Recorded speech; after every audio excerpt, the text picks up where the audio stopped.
하나님이 이스라엘을 선택한 이유는 임무를 주기 위함입니다. 이스라엘에게 주어진 그 임무는 과연 무엇이었을까요? 이 시간에는 선택된 이스라엘에게 주어진 그 임무가 무엇인지 알아보도록 하겠습니다.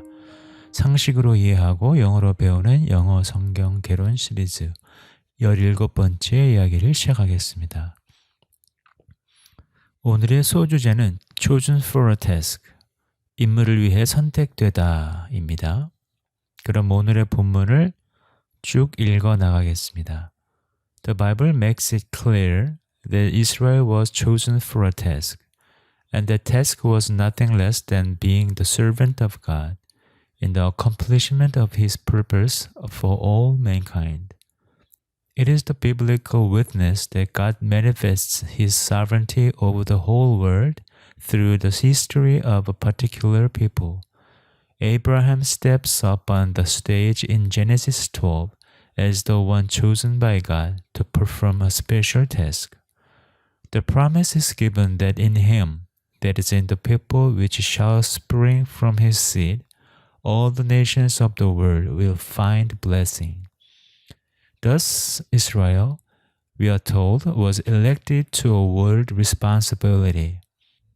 When prophets most profoundly interpreted Israel's status as a chosen people, they insisted that special revelation had been given to her, not that it be a lamp hidden under the bushel, but that it be a light to the Gentiles.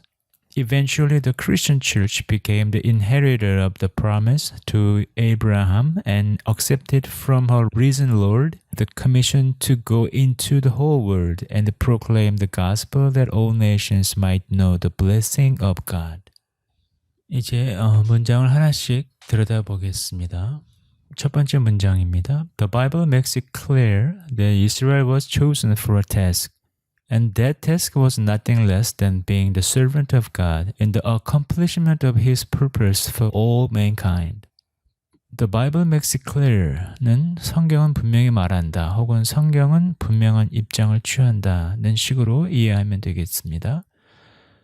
그리고 무엇을 말하는지에 대해서는 do, that가 구체적으로 이야기하고 있습니다. 첫 번째 that을 보겠습니다. That Israel was chosen for a task. 이스라엘은 어떤 임무를 위해 선택받았음을 분명히 한다로 이해하면 되겠습니다. 그리고 두 번째는 That task was nothing less than being the servant of God. 그리고 그 임무는 하나님의 종이 되는 것, 그 외에는 아무것도 없다. 그 이상도 그 이하도 아니다는 식으로 이해할 수 있겠습니다. In the accomplishment of His purpose of all mankind. 이 모든 인류를 위한 하나님의 목적을 이루는 데 있어서 그러면 전체적으로 해석을 하면 성경은 이스라엘이 임무를 맡기기 위해 선택되었음을 그리고 그 임무는 모든 인류를 위한 하나님의 목적을 성취하는 데 있어서 하나님의 일꾼이 되는 것 이외에는 아무것도 아니라는 점을 분명히 말한다로 해석할 수 있겠습니다. 다음 문장은요. It is the biblical witness that God manifests His sovereignty over the whole world through the history of a particular people. 앞문장과 비슷한 형식의 문장입니다. It is the biblical witness. that와 함께 써서 that 이하가 성경의 증언이다로 이해할 수 있겠습니다. That God manifests His sovereignty over the whole world. 하나님은 전 세계에 당신의 주권을 드러내신다는 사실이 성경의 증언이 되겠다로 이해하면 되겠습니다. manifest는 동사로서 show, display의 의미가 있고요. sovereignty over는 뭐뭐 위에 군림하는 것, 즉 주권, 지배권 정도로 이해하면 되겠습니다. Through the history of a particular people, 특정 사람들의 역사를 통해서 자신의 주권을 보여준다로 이해할 수 있겠습니다. 전체를 해석하면 하나님의 한 특정 민족의 역사를 통해서 전 세계의 주권자임을 드러내신다는 것이 성경의 증언이다로 해석할 수 있겠습니다. 다음 문장 보시겠습니다. Abraham steps up on the stage in Genesis 12 as the one chosen by God to perform a special task. Abraham steps up on the stage in Genesis 12. 창세기 12장을 보면 아브라함이 무대 위로 등장한다. As the one chosen by God to perform a special task. 특별한 임무를 수행하기 위해 하나님에게 선택받은 자로. 전체적으로 해석하면 창세기 12장에서 특별한 임무를 수행하기 위해 하나님에게 선택받은 자로서 아브라함이 역사의 무대 위에 등장한다로 해석할 수 있겠습니다. 다음 문장은요. The promise is given that in him, that is in the people which shall spring from his seed, all the nations of the world will find blessing. 일단 문장의 간단한 형식을 보기 위해서 괄호를 빼고 보겠습니다. 그래서 The promise is given that in him all the nations of the world will find blessing. 여기서 in him은 문장의 맨 앞이나 맨 뒤로 옮겨도 되겠습니다. 그래서 다시 정리하면 in him the promise is given that all the nations of the world will find blessing이 되겠습니다. 여기서 him은 아브라함이 되겠죠. 그리고 in him에서 전치사 in은 공간적인 범위보다는 written in pencils, bound in leather, painted in oils처럼 수단 방법을 나타내는 의미로 쓰였다고 볼 수 있어서 아브라함을 통해서의 뜻을 가지고 있다고 하겠습니다. 영어 번역 성경인 Easy to Read Version 창세기 12장 3절에도 I will use you to bless all the people on earth로 나와 있음을 볼 수 있습니다. 그래서 여기까지 해석하면 아브라함을 통해서 약속이 이루어졌는데 that 이하, 즉 세상의 모든 나라가 축복을 찾게 될 것이다, 축복을 얻게 될 것이다 로 이해할 수 있겠습니다. 이제 괄호와 안의 내용을 보면 him, 즉 아브라함을 보충해서 풀이하는 건데요. That is, 다시 말해서 in the people which shall spring from his seed.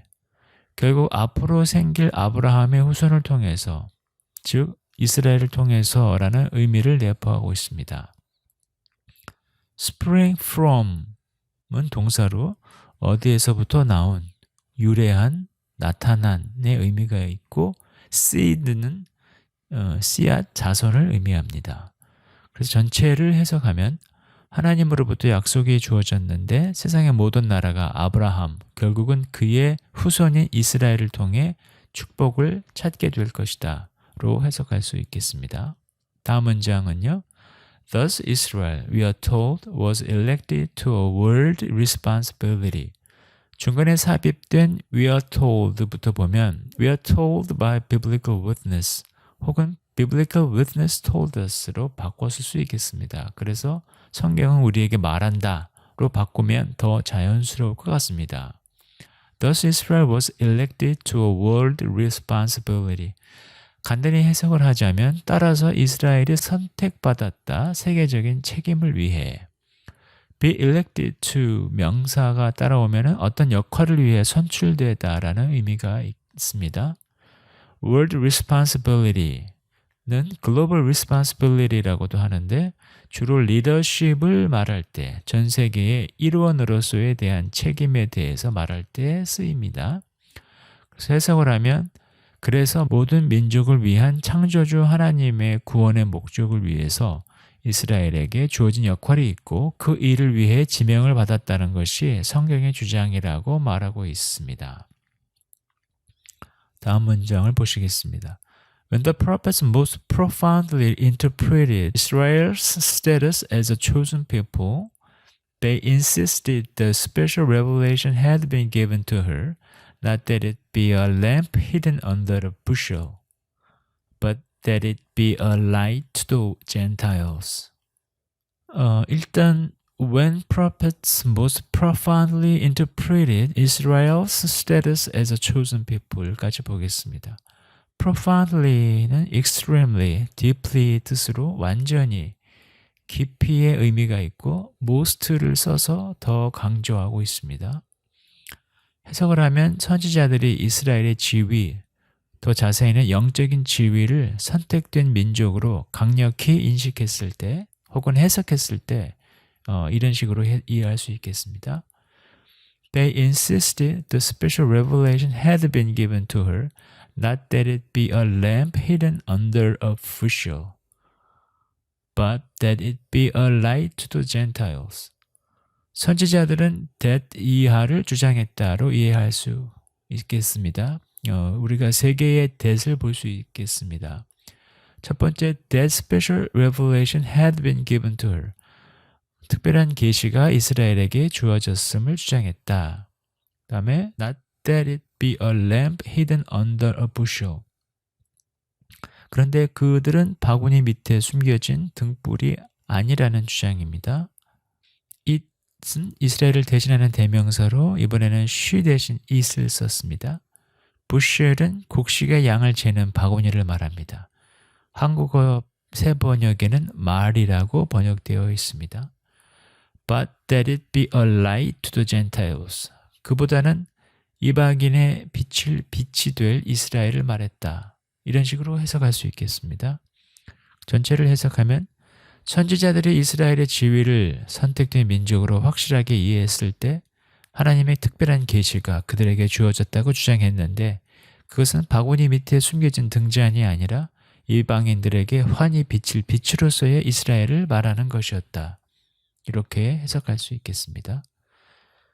마지막 문장입니다. Eventually the Christian church became the inheritor of the promise to Abraham and accepted from her risen Lord the commission to go into the world and proclaim the gospel that all nations might know the blessing of God. 일단 eventually Christian church became the inheritor of the promise to Abraham까지를 보면 결과적으로 기독교 교회가 아브라함에게 주어진 약속을 이어받은 상속자가 되었다로 해석할 수 있겠습니다. And accepted from her risen Lord the commission to go into the whole world. 여기에서 주어는 Christian church가 되겠습니다. her 역시 Christian church를 나타내는 대명사입니다. Her risen Lord는 교회의 부활하신 주님, 즉 예수 그리스도를 나타내는 것입니다. From her risen Lord commission, 부활하신 주님으로부터 맡겨진 위탁 정도로 이해하면 되겠습니다. 해석을 하면 교회는 모든 세계를 향해 나아가라는 부활하신 주님으로부터 맡겨진 위탁을 받아들였다로 해석 가능하겠습니다. 다음 표현은요. And proclaim the gospel that all nations might know the blessing of God. proclaim이 과거형이 아닌 것으로 보면 to go와 병렬된 to proclaim에서 to가 생략된 것으로 봐서요. accepted to proclaim의 형태로 이해하는 것이 좋을 것 같습니다. 여기서 might는 가능성을 나타냅니다. 그래서 해석하면 모든 나라가 하나님의 축복을 알게 되는 복음을 선포할 것을 교회가 받아들였다로 해석하면 되겠습니다. 그래서 전체를 해석하면 결과적으로 기독교 교회가 아브라함에게 주어진 약속을 이어받은 상속자가 되었고 세계를 향해 나아가서 모든 나라가 하나님의 축복을 알게 하는 복음을 선포하도록 부활하신 주님으로부터 맡겨진 위탁을 받아들이게 되었다로 해석하면 좋겠습니다. 맥락을 보면 이스라엘에게 주어진 선택된 민족으로서의 사명이 예수 그리스도를 통해서 교회가 이어받게 되었음을 말하고 있습니다. 민족주의적 관점에서 벗어나는 선택된 민족의 개념과 이해가 기독교 교회에 의해서 온전히 성숙해져서 그 사명을 교회가 짊어지게 되었다는 것입니다. 그래서 기독교 교인 그리고 교회가 스스로를 제2의 이스라엘로 인식하게 되었습니다. 정리를 하겠습니다. 구약의 선지자들이 생각했던 선택된 민족은 전 세계인들을 향한 하나님의 구원의 계획과 보살핌을 널리 알리는 사명이 있었다고 믿었습니다. 그들에게 하나님은 이스라엘의 하나님만이 아니었습니다. 그래서 이 메시지를 끊임없이 이스라엘에게 외치고 다녔습니다. 그리고 이 사명을 제대로 인식하게 된 사람들이 있었는데 그들은 예수 그리스도를 구세주로 고백했던 기독교인들입니다. 그들은 이스라엘에게 주어졌던 하나님의 위탁을 물려받았고 이 복음을 알리기 위해서 자신들의 목숨까지 아끼지 않았습니다. 오늘은 여기까지 하겠습니다. 끝까지 시청해 주셔서 감사합니다.